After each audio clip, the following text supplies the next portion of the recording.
I don't know if this belongs here, but I've been reading posts on this sub for years and always told myself I'd never be that guy, the one confessing something that sounds halfway between stupid and criminal. Well, here we are. My name's William. Not my real name, obviously, but it's close enough for what I'm about to say. I'm not writing this for sympathy. I'm writing it because I've carried this around for years, and it's starting to rot somewhere inside me. There's this phrase I heard once: a straw investor is money that no one intended to invest. At the time, it sounded like one of those clever finance bro lines people throw around to feel smarter than they are. I didn't realize I'd end up building an entire crime around that idea. This happened about 6 years ago. Back then, I wasn't broke, but I wasn't far from it either. I had a decent job on paper, worked in mid-level financial operations, nothing glamorous. The kind of role where you see just enough of the system to understand how fragile it is but not enough power to actually matter. And that's the dangerous spot. Because you start noticing things. Little inconsistencies. Gaps. Accounts that sit untouched. Funds that move slower than they should. Money that technically belongs to someone, but functionally belongs to no one paying attention. That's where the idea started. Not as a plan. Not even as a temptation. Just a thought I couldn't shake. What happens to money nobody is watching? I told myself I was just curious. That was the first lie. I kept telling myself it was harmless curiosity, like poking at a loose thread just to see how the fabric holds together. The problem is, once you start noticing something in finance systems, you can't unsee it. At work, I handled reconciliation reports, basically matching where money should be versus where it actually was. Most of it lined up. It always does, eventually. But there were these delays. Tiny pockets of time where funds just sat in limbo. Unclaimed transfers. Dormant accounts. Transactions flagged but not resolved. Nothing illegal about that. It happens everywhere. But I started tracking them. At first, it was just mental notes. Then I made a spreadsheet. Nothing official, just something on my personal laptop at home. I'd jot down account IDs, timestamps, amounts. Patterns started forming faster than I expected. Most of these orphan funds didn't stay that way for long. Hours, maybe a day or two. But occasionally they lingered. And that's when the thought came back, louder this time. If money isn't being claimed, is it really missed? I wasn't thinking about stealing yet. Not consciously. I told myself I was studying inefficiencies. Learning the system. Maybe even helping it, in some twisted way. That was the second lie. Because deep down, I wasn't just observing anymore. I was waiting. It's strange how a thought becomes real the moment you give it a name. Up until then, everything I was doing felt abstract: patterns, delays, numbers floating in a system too big for anyone to fully control. But one night, staring at my spreadsheet at 2 a.m., I typed 3 words at the top. Straw investor model. That's when it shifted. The idea was simple, at least in theory. If money temporarily exists without an active owner, caught between systems, approvals, or human attention, then it's not being used. And if it's not being used, it can be redirected. Not stolen. That's what I told myself. Just borrowed. Rerouted. Invisible. I started sketching it out like it was a legitimate project. Flow diagrams. Timelines. Points of entry and exit.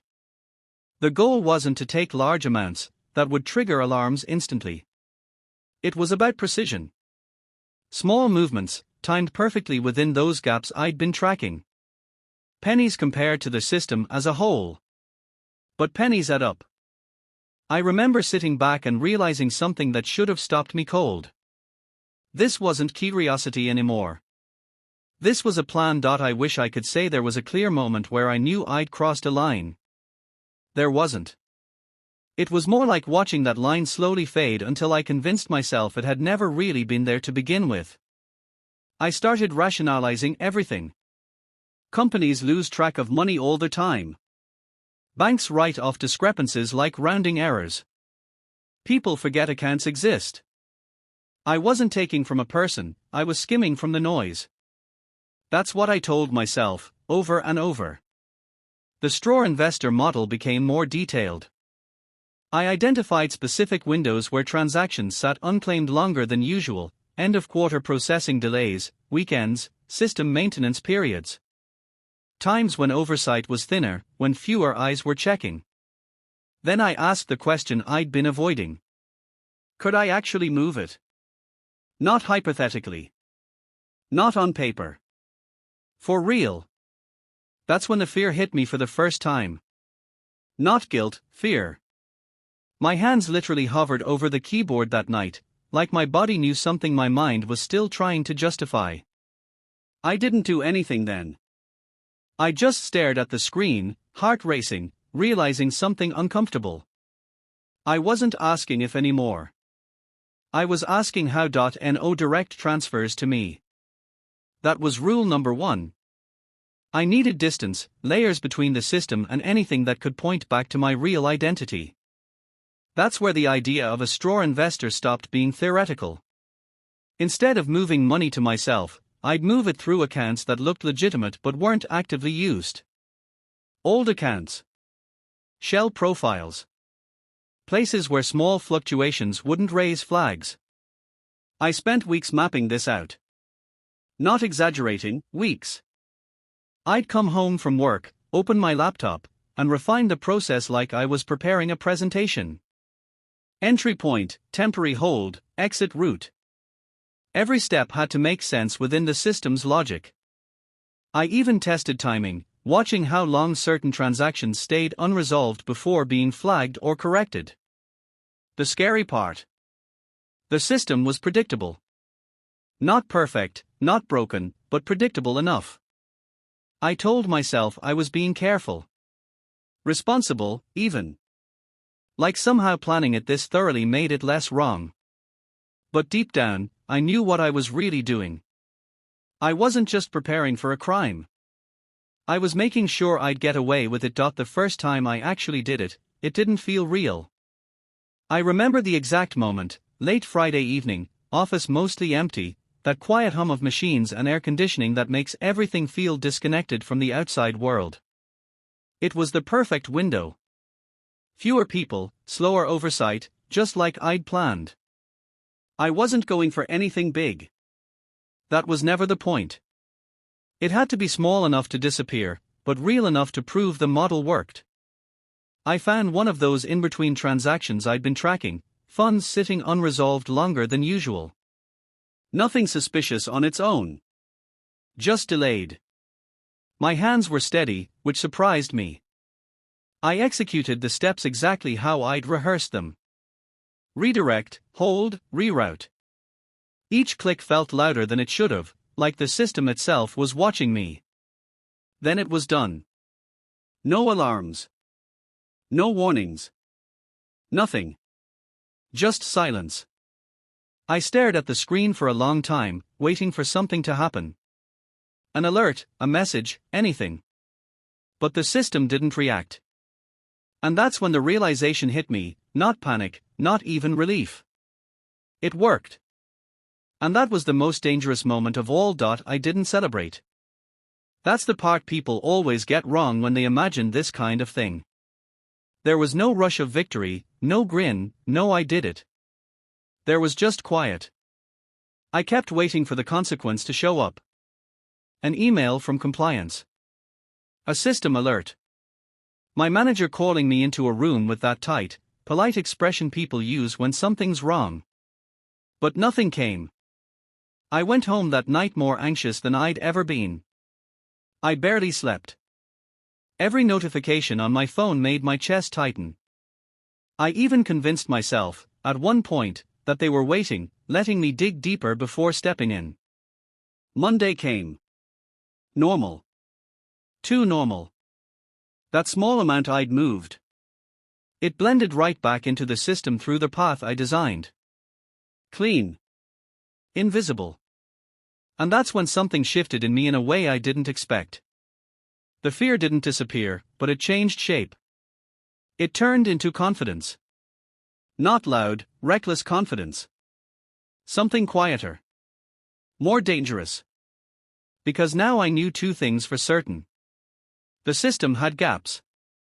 And I knew exactly where they were. After that first time, I told myself I'd stop. That it was just a test. Proof of concept. Nothing more. That lasted maybe 3 days. The problem wasn't greed, not at first. It was the logic of it. I'd already crossed the line, so repeating it didn't feel like a new crime. It felt like continuing an experiment I'd already started. I began increasing the frequency, not the amounts. That was important. Small movements, spread out, timed during those same low visibility windows. Weekends, late evenings, system lags. Each transaction followed the same structure: clean entry, temporary hold, quiet exit. I built routines around it. Double-checking logs, watching reconciliation cycles, making sure everything dissolved back into the system before anyone could question it. And it kept working. That was the part that hooked me. Not the money. I barely even touched most of it at first.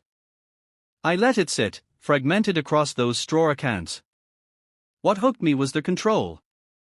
I wasn't just inside the system anymore. I was moving through it without being seen. And that feeling, it changes you faster than you'd expect. If this were a movie, this is where everything would fall apart instantly. It didn't. It cracked, just slightly. Enough that I noticed, but not enough to stop. About 2 months in, I saw something unusual during a routine check. One of the transactions I had rerouted didn't dissolve as cleanly as the others. It lingered, longer than it should have. At first, I thought I'd made a mistake. Wrong timing, wrong pathway, something small but critical. I retraced every step. Everything looked correct. But then I saw it. A manual review flag. Not an alert directed at me, just a standard internal review. The kind that happens randomly, except it didn't feel random anymore. That was the first time I felt real panic. Not the abstract fear from before, this was sharp, immediate. My chest tightened, hands cold, mind racing through worst-case scenarios. I considered reversing it. Undoing everything. But that carried its own risks. So I did nothing. I watched. And for the first time since this started, I realized something I had been avoiding. The system wasn't blind. It was just slow. After that flag, everything changed for me, even though, on the surface, nothing actually happened. No one called me in. No investigation. The transaction eventually cleared after manual review, like it was just another routine check. But I couldn't unsee it. Up until then, I'd been operating under this quiet assumption that as long as I stayed small and precise, I was untouchable. That moment shattered that illusion. I pulled back immediately. Fewer transactions, longer gaps between them. I even paused completely for about 2 weeks, just to see if anything would surface. Those 2 weeks were unbearable. Every conversation at work felt loaded. Every time someone mentioned audits or reports, even casually, I felt like it was directed at me. I started overanalyzing everything. Who looked at me, how long they looked, what tone they used. It gets into your head fast. But then nothing. Again. No consequences. No escalation. And that's where I made another mistake. I didn't take the warning as a sign to stop. I took it as a sign to adapt. That word, adapt, became my justification for everything that came next. I told myself I wasn't being reckless. I was learning. Improving the model. Making it safer, cleaner, smarter. Like I was refining a process instead of digging myself deeper into something I couldn't control. I changed patterns first. No more predictable timing. Instead of weekends and late evenings, I started mixing in random intervals, midday transactions buried under heavier system traffic. Then I altered the flow itself. More layers. More fragmentation. Instead of moving funds through one or two straw accounts, I split them across several smaller paths before they rejoined. It made everything harder to track. But it also made everything harder to undo. That thought crossed my mind more than once. Still, I kept going. Because with every adjustment, every successful cycle, I felt that same quiet reinforcement. It works. Not perfectly, not flawlessly, but well enough. And that was all I needed to continue. Looking back, I think this was the point of no return. Not when I started. Not even when I succeeded. But when I convinced myself I was in control. The thing about systems is that even when they are slow, they eventually catch patterns. I didn't see it at first. That's the part that still bothers me.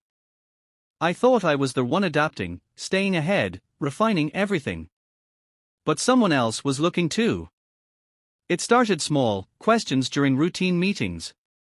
Not directed at me specifically, but close enough to make my attention lock in. Has anyone noticed inconsistencies in delayed transaction resolutions? Stuff like that. Normal questions, technically. The kind that wouldn't raise suspicion on their own. But I felt it. Then came the internal audit notice. Scheduled, standard, nothing urgent, but the timing lined up just a little too well with when I'd increased activity again. That's when the paranoia really set in. I started reviewing everything obsessively. Old transactions, logs, pathways, anything that could tie back to me. Sleep became optional. I'd wake up in the middle of the night convinced I'd missed something obvious. And the worst part? I still didn't stop. Even with that pressure building, I kept telling myself I could manage it. That I was still one step ahead. I wasn't. There wasn't some dramatic collapse. No alarms, no one storming in. It was quieter than that. Subtle. Which somehow made it worse. I was going through a normal workday when I got a message from my manager. Casual tone, nothing urgent. Hey, can you help me review a few transaction paths? Audit team flagged some irregular routing. My stomach dropped immediately. Not because I knew for sure it was mine, but because I couldn't be sure it wasn't. I opened the files he sent. 3 cases. Different dates, different amounts, but the structure felt familiar. Too familiar. I tried to stay calm, went through them like I would any other task. Pointed out plausible explanations, system delays, routing overlaps, timing issues. All technically true. That's the thing. I'd built this to look like normal system behavior. But sitting there, explaining it out loud, I felt something crack internally. For the first time, I wasn't just hiding it. I was actively covering it. And I could tell, maybe not consciously, but somewhere, that I was getting closer to the edge. Closer than I'd ever been before. Nothing happened. At least not in the way you'd expect. The audit didn't explode into some massive investigation. No one pulled me aside. No accusations.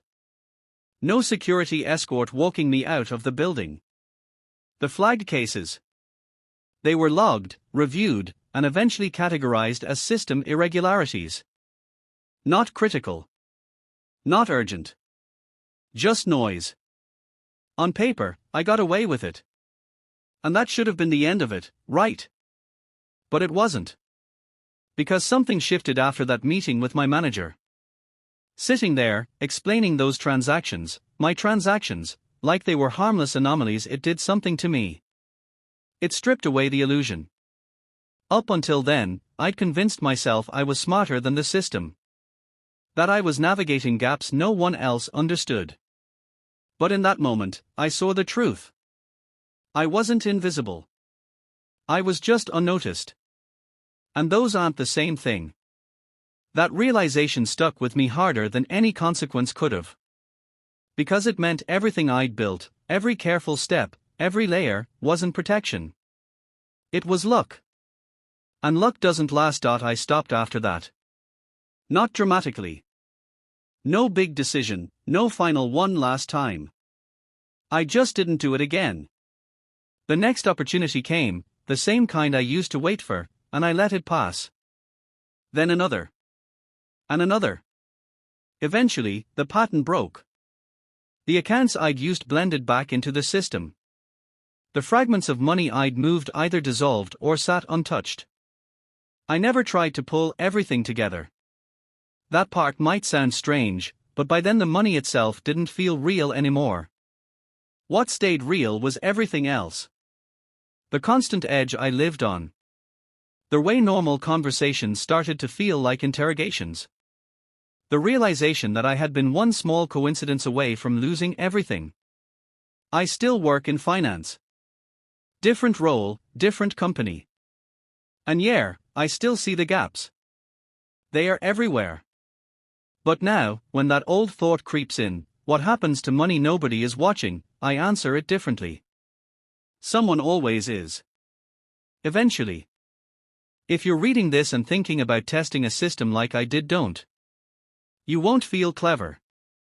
Just temporary. And that's a dangerous thing to build your life on.